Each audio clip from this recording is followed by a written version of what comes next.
Berjumpa lagi dengan saya Wilman Pasaribu. Semoga Bapak Ibu ataupun adik-adik yang menyaksikan video ini dalam keadaan sehat walafiat. Pada kesempatan ini saya akan menyampaikan tentang gizi seimbang. Apa itu gizi seimbang? Mari kita ikuti video ini selengkapnya. Latar belakang, pola makan merupakan perilaku paling penting yang dapat mempengaruhi keadaan gizi. Hal ini disebabkan karena kuantitas dan kualitas makan serta minuman yang dikonsumsi akan mempengaruhi asupan gizi sehingga akan berdampak bagi kesehatan secara individu maupun masyarakat. Pendidikan dan penyuluhan gizi dengan menggunakan slogan 4 sehat 5 sempurna yang dimulai sejak 1952 kini sudah diubah menjadi slogan gizi seimbang pada tahun 2014 karena menyesuaikan perkembangan ilmu dan permasalahan gizi dewasa ini ataupun kondisi saat ini. Sedangkan pengertian dari gizi seimbang adalah susunan pangan sehari-hari yang mengandung zat gizi dalam jenis dan jumlah yang sesuai dengan kebutuhan tubuh. Dengan memperhatikan prinsip keanekaragaman pangan, aktivitas fisik, perilaku hidup bersih, dan memantau berat badan secara teratur dalam rangka mempertahankan berat badan normal untuk mencegah terjadinya masalah-masalah gizi. Fungsi makanan yang mengandung gizi seimbang dalam tubuh yang pertama adalah sebagai sumber tenaga. Biasa itu adalah karbohidrat antara lain nasi, singkong, talas, gandum, dan sebagainya. Yang kedua adalah sebagai sumber pengatur. Itu biasanya ada di vitamin, mineral, dan serat. Dan ada pada sayur dan buah yang kita konsumsi. Sedangkan sebagai sumber pembangun, yaitu protein dan lemak, terdapat pada lauk pauk yang biasanya kita konsumsi sehari-hari di rumah. Selanjutnya saya akan menyampaikan dengan kelompok pangan, di mana makanan pokok antara lain seperti beras, kentang, singkong, ubi jalar, jagung, talas, sagu, dan sukun, di mana kandungan zat gizi per porsi nasi kurang lebih seberat 100 gram, yang setara dengan 3/4 gelas adalah 175 kalori, 4 gram protein, dan 40 gram karbohidrat. Jadi jika setara nasinya 100 gram atau nasinya kurang dari beratnya 100 gram itu memiliki 175 kalori, 4 gram protein, dan 40 gram karbohidrat. Selanjutnya kelompok lauk pauk sumber protein hewani.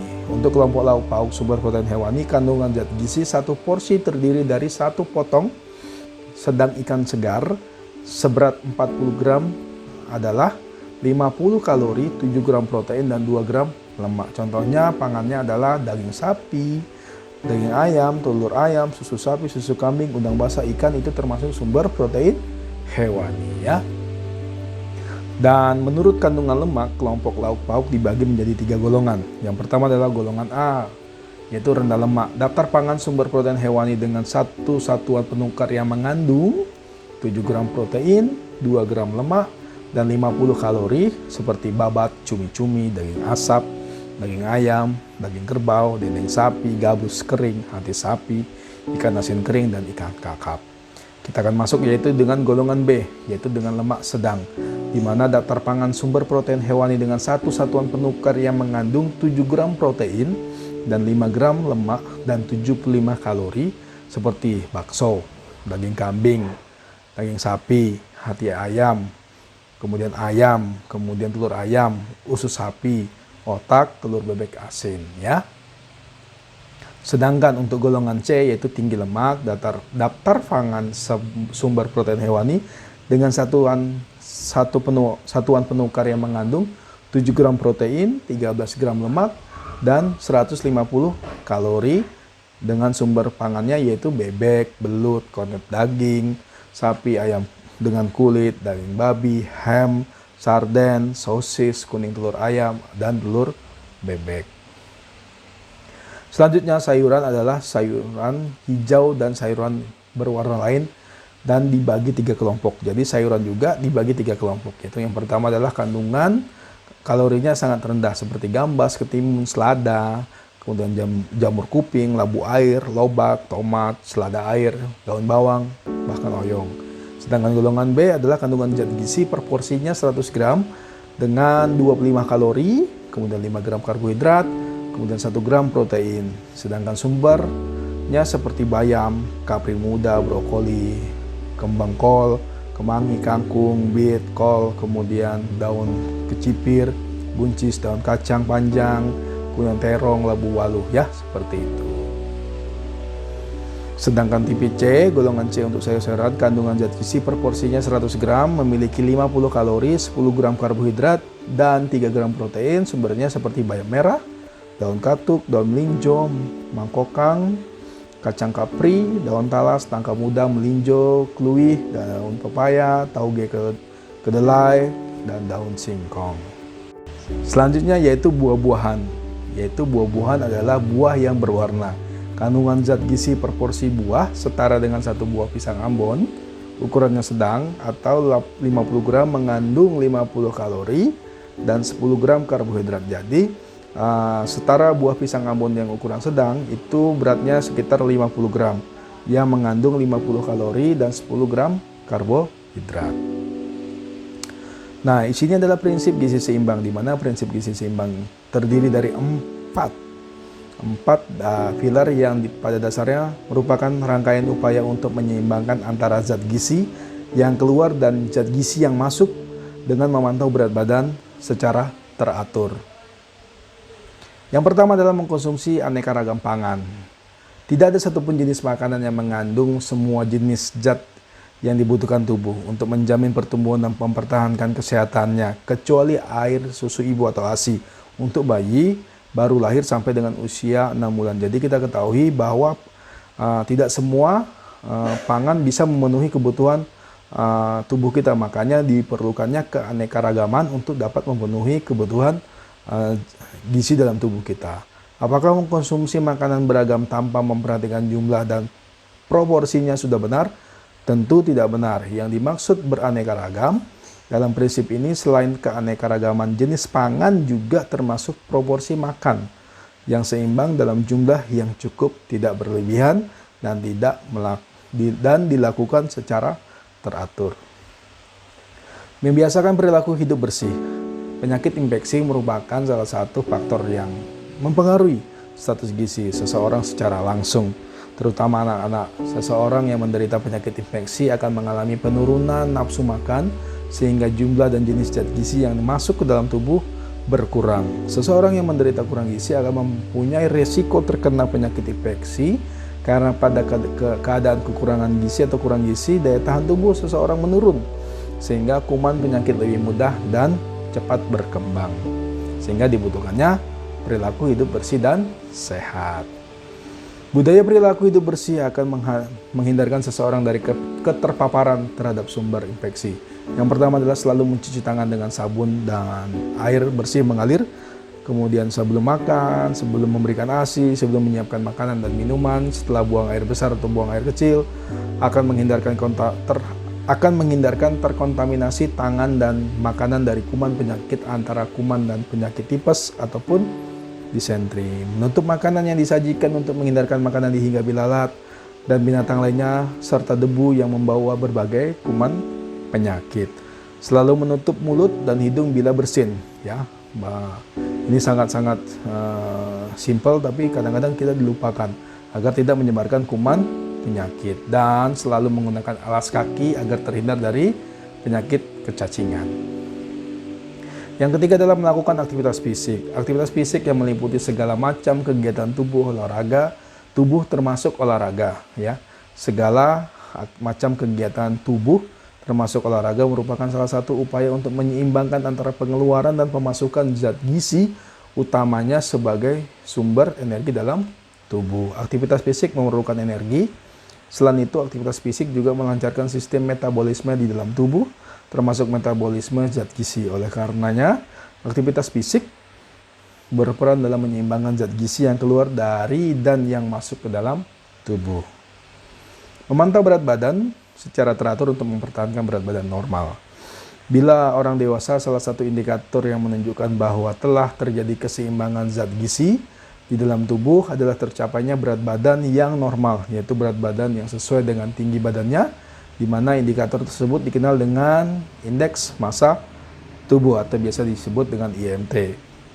Oleh karena itu, pemantauan berat badan normal merupakan hal yang harus menjadi bagian dari pola hidup dengan gizi seimbang, sehingga dapat mencegah penyimpangan berat badan dari normal, penyimpangan berat badan dari berat badan normal, dan apabila terjadi penyimpangan dapat segera dilakukan langkah-langkah pencegahan dan penanganan. Jadi kita harus memantau berat badan secara teratur untuk mempertahankan berat badan normal ya. Nah, ini adalah 10 pedoman gizi seimbang ya. Ini adalah pedoman, biasanya yang pertama adalah biasakan mengkonsumsi aneka ragam makanan pokok. Ya tadi sudah jelaskan. Kemudian batasi konsumsi panganan manis, asin dan berlemak, karena kita tahu semakin hari banyak makanan-makanan cepat saji yang manis, yang asin dan berlemak yang akan menyebabkan kita bisa jadi nantinya akan terkena penyakit tidak menular. Melakukan aktivitas fisik yang cukup dan mempertahankan berat badan ideal. Lakukan aktivitas fisik yang memicu kerja jantung itu minimal 30 menit dalam satu hari ya. Biasakan mengkonsumsi lauk pauk yang mengandung protein tinggi seperti ikan, seperti kita tahu bahwa di Kota Bontang ya, dan mudah dicari itu adalah ikan, dimanapun, bisa juga telur ya. Kemudian cuci tangan pakai sabun dengan air mengalir. Biasakan sarapan pagi. Nah, ini untuk anak-anak, biasakan ataupun yang dewasa khususnya ya, karena kita tahu bahwa sarapan pagi itu sangat penting sekali untuk membantu konsentrasi kita. Kemudian biasakan minum air putih yang cukup dan aman, biasanya 8 gelas satu hari atau 2 liter ya. Kemudian banyak makan buah dan sayur ya, seperti itu.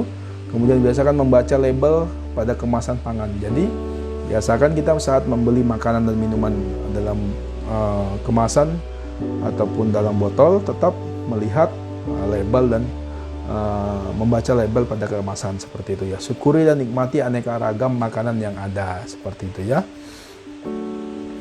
Nah, ini adalah pesan gizi seimbang untuk anak usia 6-9 tahun. Yang pertama adalah biasakan makan 3 kali sehari, pagi, siang, dan malam bersama keluarga. Kemudian biasakan mengkonsumsi ikan dan sumber protein yang lainnya. Perbanyak konsumsi sayur dan cukup buah. Biasakan membawa bekal makanan dan air putih dari rumah.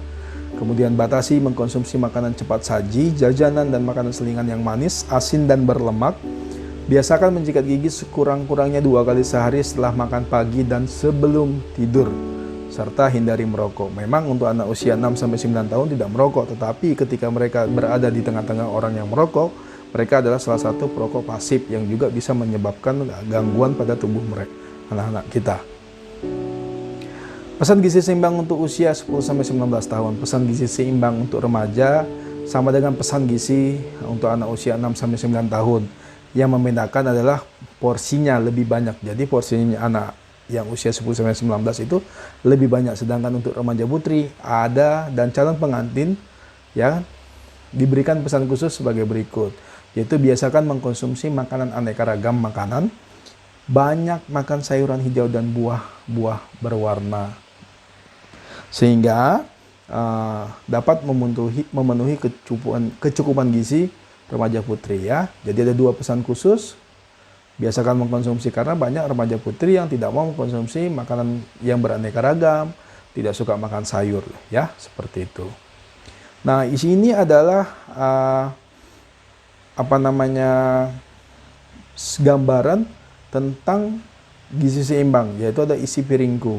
Jelas ya di sini ya, bahwa di sini ada mencuci tangan pakai sabun sebagai lingkupnya selain gizi seimbang itu sendiri. Kemudian aktivitas fisik itu bisa bermain bola, bersepeda, kemudian memantau berat badan, kemudian bermain loncat-loncat. Nah, ini salah satu masuk juga sebagai aktivitas fisik. Kemudian minum air minimal 8 gelas sehari. Nah, pembagian porsinya di sini sudah dilihat bahwa untuk makanan pokok itu 3-4 porsi. Tadi sudah dibilang bahwa 3-4 porsi.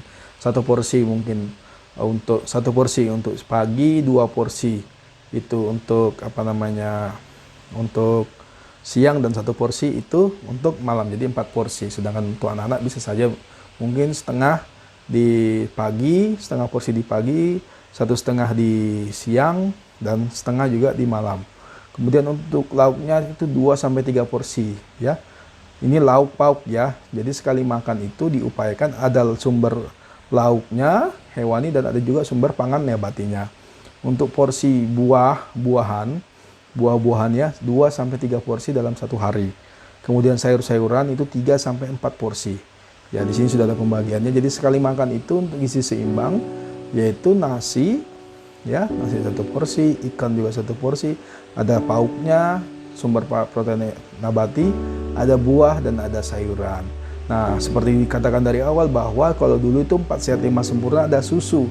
Sedangkan kita tahu bahwa sekarang susu jika dia keluarannya dari susu kedelai dia masuk sumber protein nabati. Kalau dia susu sapi ataupun susu kambing dia masuk dalam sumber protein hewani seperti itu ya. Jadi proporsi sekali makan untuk mencukupi kebutuhan dengan gizi seimbang jelas di sini ada porsinya ya supaya tidak lebih. Kalau kelebihan bisa saja nanti berat badannya kelebihan. Jika kekurangan malah bisa nanti menyebabkan kekurangan gizi. Jadi lebih atau kurang bisa saja sama-sama menyebabkan suatu masalah gizi. Makanya dibilang gizinya harus seimbang. Ya. Baik, mungkin itu saja yang bisa saya sampaikan tentang gizi seimbang. Sekali lagi bahwa gizi seimbang sangat diperlukan dalam tubuh kita untuk mencukupi keperluan tubuh kita untuk melakukan aktivitas, ditambah dengan perhatikan perilaku hidup bersih Bapak Ibu sekalian. Kemudian jangan lupa selalu melakukan aktivitas fisik untuk mengontrol atau melancarkan yang masuk dan keluar. Ya, seperti itu. Mungkin itu saja yang bisa saya sampaikan. Lebih dan kurangnya saya ucapkan terima kasih. Sampai jumpa.